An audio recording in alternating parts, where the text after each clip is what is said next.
Lurking in the digital shadows of our financial system, there's this hidden economy, one that powers pretty much every kind of online scam and fraud you can think of.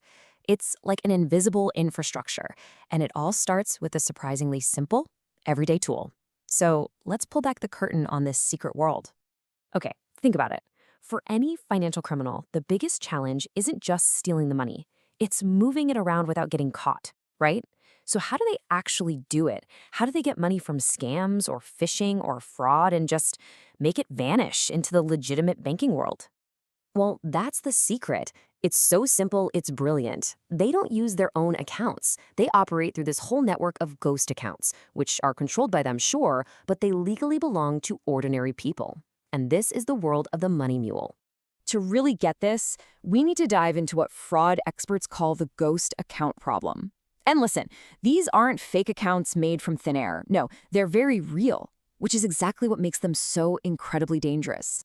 So, what is a money mule account? Sometimes you'll hear it called a leased account. It starts its life as a completely legitimate bank account. A real person with a real ID goes and opens it. But then they sell or hand over control to a criminal network. Essentially, the account is wearing a perfectly legitimate mask, but behind the scenes, a criminal is pulling all the strings.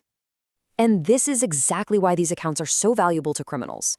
A brand new account, opened by a verified person, it doesn't immediately set off any alarm bells. It sails right past many of the initial fraud checks, and that gives the criminals a crucial head start, a window of time to operate before anyone even notices something is wrong. So how does a perfectly normal bank account, turn to the dark side? It's a surprisingly quick and methodical process. It really just unfolds in a few key steps. Okay, here's how it works. First, an account gets opened, which is super easy these days with all the online banking apps.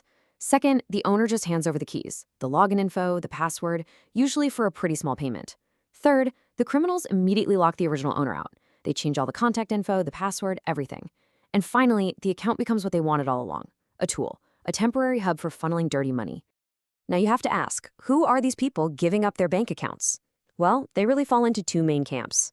On one side, you've got the unwitting mules. These are folks who get tricked. They think they've signed up for a legit work-from-home job, but they have no idea they're being used as pawns in a huge criminal scheme.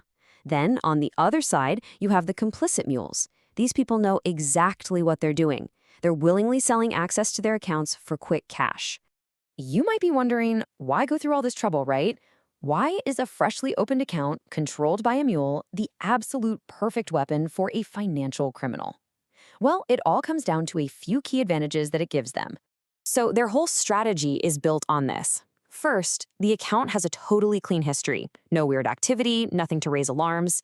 Second, banks naturally put less scrutiny on brand new accounts, especially in the first few weeks. Third, these accounts have high enough transaction limits to move big sums of money, and fast. And maybe most important of all, it's all tied to a real person's identity. It passes all those know your customer checks banks have to do, which gives the account this powerful mask of trustworthiness. But the banks aren't helpless here. They've learned how to hunt for these digital ghosts. See, they can't just look for suspicious money anymore.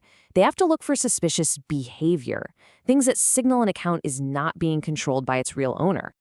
So what do they look for? What are the digital fingerprints that a criminal leaves behind when they hijack an account? Well, it turns out there are actually a lot of red flags, and they start popping up from the very moment the account is created. The first clues can appear right at onboarding, when the account is being opened.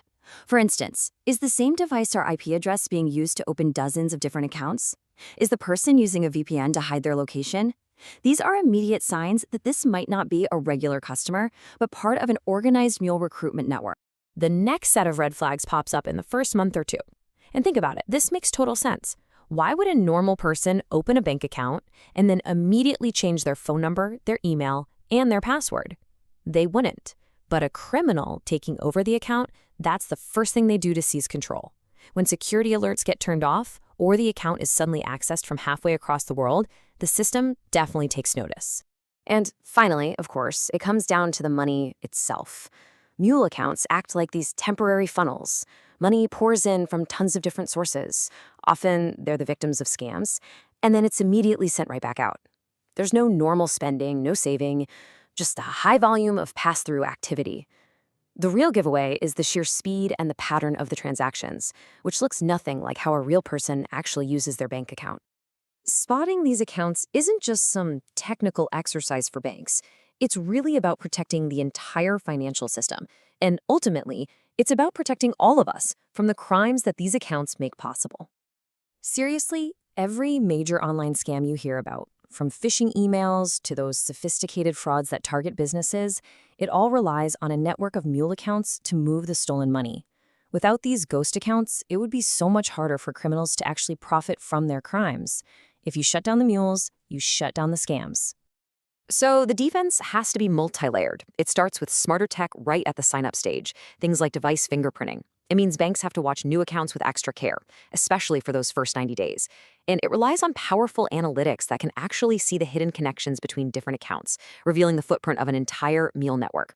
These ghost accounts, they're designed to hide in plain sight, using the identities of real people as their camouflage. But by understanding their life cycle and by looking for those telltale signs of a criminal takeover, we can start to see them for what they really are, the secret bank accounts of the underworld. So the real question is, now that you know what to look for, what will you see?